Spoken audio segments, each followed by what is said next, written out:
how can I reconcile with my wife after revealing my gambling addiction, which was back in December of 2023, and work on recovery for over a year now?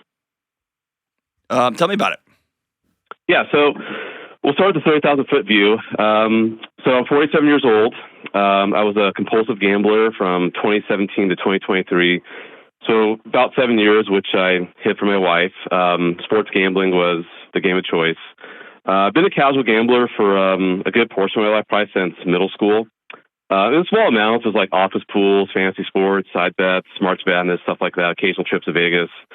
I revealed the addiction to my wife in December of 2023, as I already mentioned.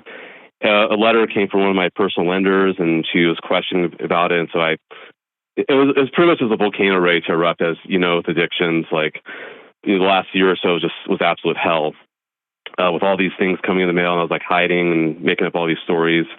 I revealed to her how much money I lost, which was a six-figure amount, and some other financial misgivings. We have three small children. Their ages 8, 5, and 2, boy, girl, girl. My wife has not worked in 10 years, so I pretty much work two jobs. I work as an educator down in the Bay Area, but my family lives up in Sacramento, so I can explain that situation in a little bit as we dig deeper.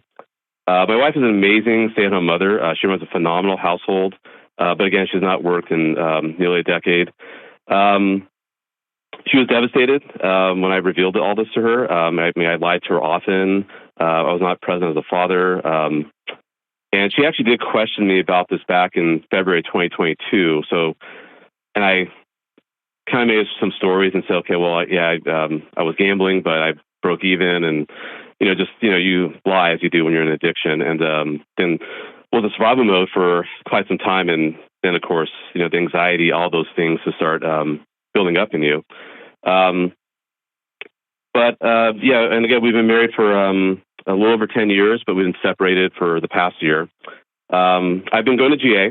I went to GA right after I revealed the addiction to her in December of 2023. Hold on, let me stop real quick. Why are you separated?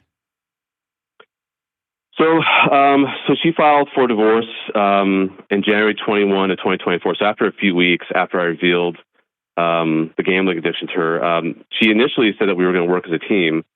But I guess just after a few days, when she saw just all the stuff I'd done and all the debts and the lies, she just and there were some previous ruptures in the marriage. I was going to say there's almost always in this case this, for whatever reason. I mean, I can guess some reasons. I can speculate, but gambling addiction revelations have.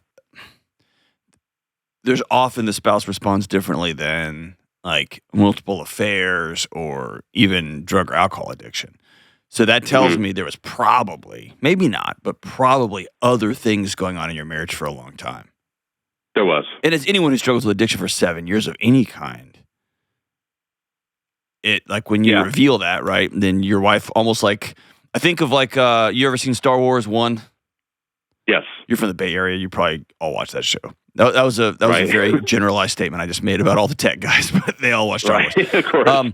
But there's that scene at the very end when the TIE fighters go down to get the Death Star, and everything just goes, and when somebody's with somebody in addiction, and I always imagine that scene, like as all these lights just go by and their last 7 years go in reverse, and they're like, oh my gosh.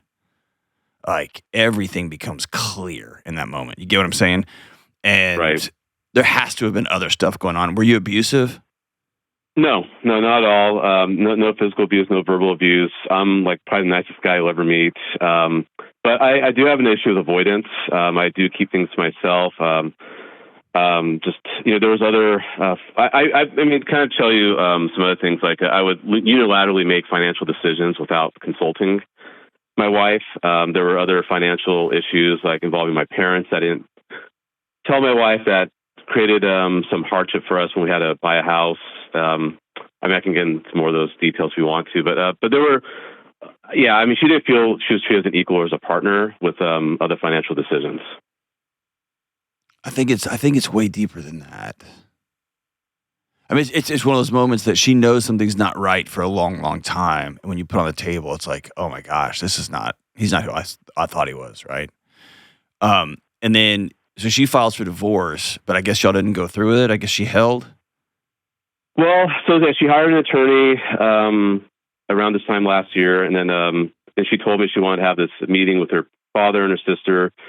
It was on a Sunday afternoon, and then I just thought we were talking about finances, and then she hits me with divorce, and then of course I was like begging and pleading, and then she's like, "Yeah, but it's not just the gambling; it's all the other things that you've never been honest with me. Well, not never, but there's many times you've not been honest with me. You've stonewalled me, lack of communication, lack of transparency, emotional insecurity. Those are some of the other deeper things that have been going on. But yeah, then a few days later, I got served papers, and then we've been kind of going through the process, but we're now in a nesting arrangement with our kids. So as I said, I work down in the Bay Area, but they live up in Sacramento. So I'm down here 4 or 5 days a week. I stay with my parents. Then I go back to my house on Friday night, and then my wife leaves, and she stays with her family lives up there. She stays at either her parents' or sister's house. And I'm with the kids on Saturdays, and then she comes back Sunday, then we just kind of do it all over again. That's kind of the hamster wheel we've been on. And she has obviously when you go through the process, there's financial disclosures, all these things. So I gave her everything back in the summer. She's had a few months to look at it, and then, but there's a lot of stuff, right? I mean, it's many years of financial documents to look through, and I guess they can't make sense of it. So her attorney reached out to my attorney and said, like, "Hey, can we have a settlement hearing?" And our settlement hearing, and interestingly, is on January 21st of this year, so exactly a year after. So we have a settlement hearing coming up. So, your original question.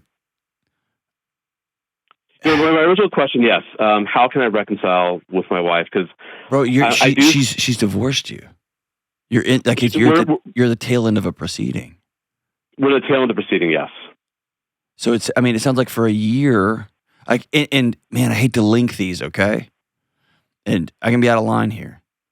Sure, go ahead, please. But one of the telltale signs of someone who is falling off a cliff into gambling addiction is an inability to recognize a loss in progress. And I feel like you're experiencing this in real time. I mean, do you have any indication on planet Earth at all that your wife is doing anything other than progressing at a somewhat rapid clip these days with how long divorces take? Right. For a settlement hearing. 1 calendar year, that's not super slow. No. So man, it feels like you're spending a lot of energy trying to figure out how to solve this thing, and the thing has a period at the end of it as far as she's concerned. As far as her attorney, as far as your attorney. I mean, everybody's got a period at the end of it but you. And it sounds like you're not living in that reality yet.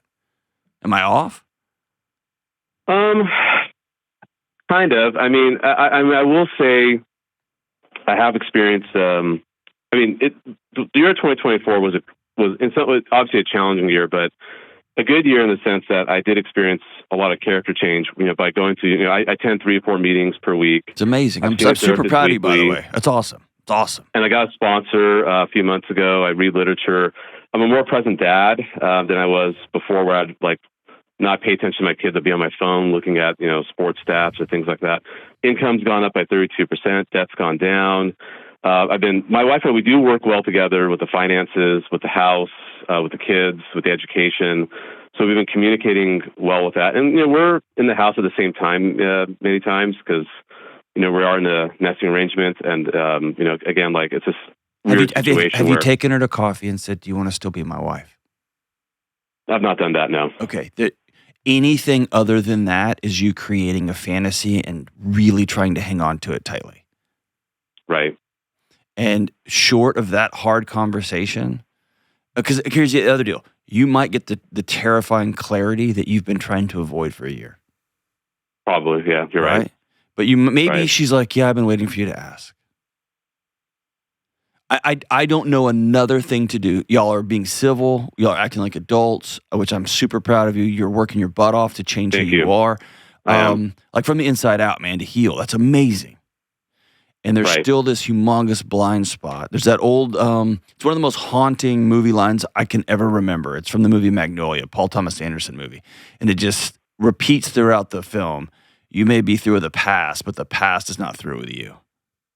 Oh, And I like that. you may be a radically different man on the road to transforming everything. And yet, 7 years plus the dating relationship you had with your wife, the consequence of that may go with you. And so Right. I think the bigger challenge is that you not become one of these guys in recovery who are only doing it for some other outcome, because you know those guys and it doesn't work. Right. I've seen a lot of people relapse, and I have to do this for myself. I get There that. you Like, go. it's been all There you about go. my personal growth, because I have to be a better version of myself. If I do want to be a better father, a better partner to either my wife or someone else down the road, it has to start with me, and I have to want Yeah, it. but hold And on. I am internally motivated. But listen, Jim, those two things are external. And if you've listened to this show for 5 seconds, you know I'm pretty obsessive about people being good parents, about people being good marriage partners. But you have to go through this process because you deserve peace. Right. Not so that you can be a better dad and be a better this. Those are external metrics. You've got to do this for your spirit, for your soul, for your chest, for your... Otherwise, you're just getting on another treadmill and another treadmill and another treadmill. No, and I agree. I mean, it's. I will say I was riddled with anxiety the last year and a half after my wife had some questions about it. About 2 years prior to the revelation of how bad it really was. This is back in February 2022. That time frame till December 2023.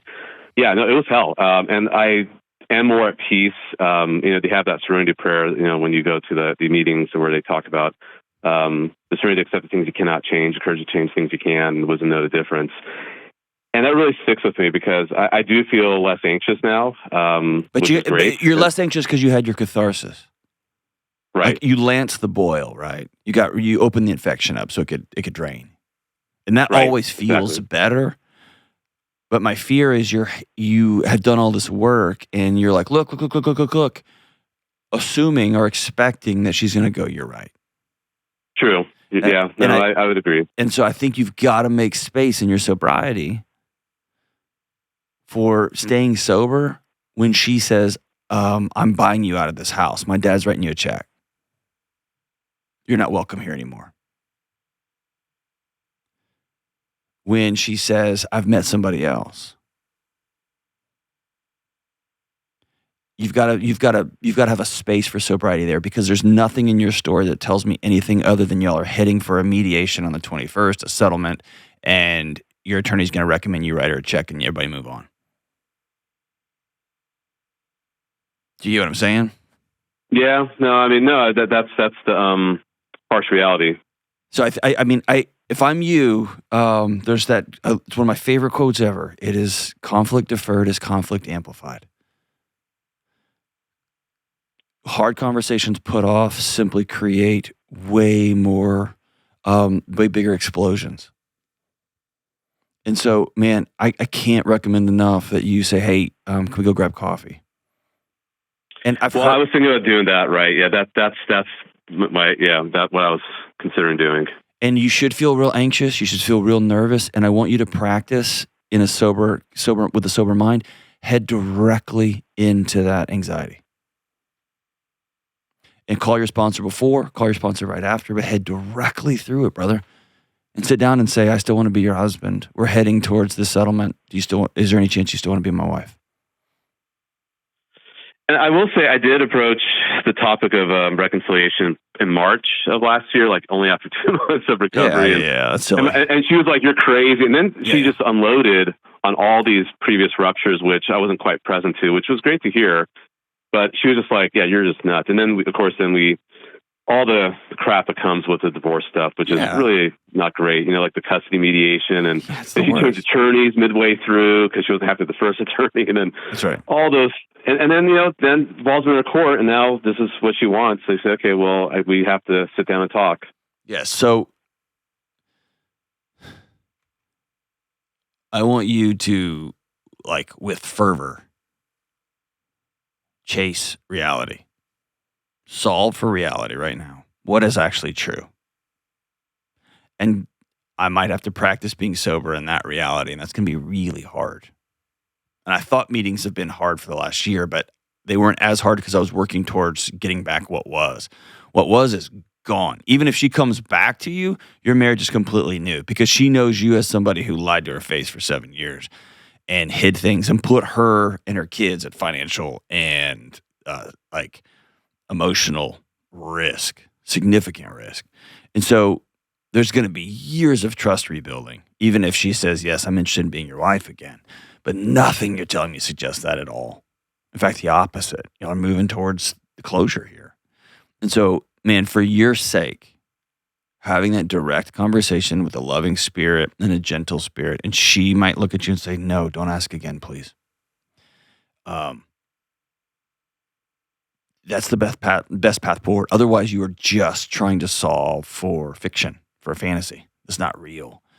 And if she says, yeah, then call me back, dude, because then there's going to be some pretty rad steps y'all take together towards reconciliation, towards coming back together, towards rebuilding something completely new. I can walk alongside you there, but y'all aren't there yet.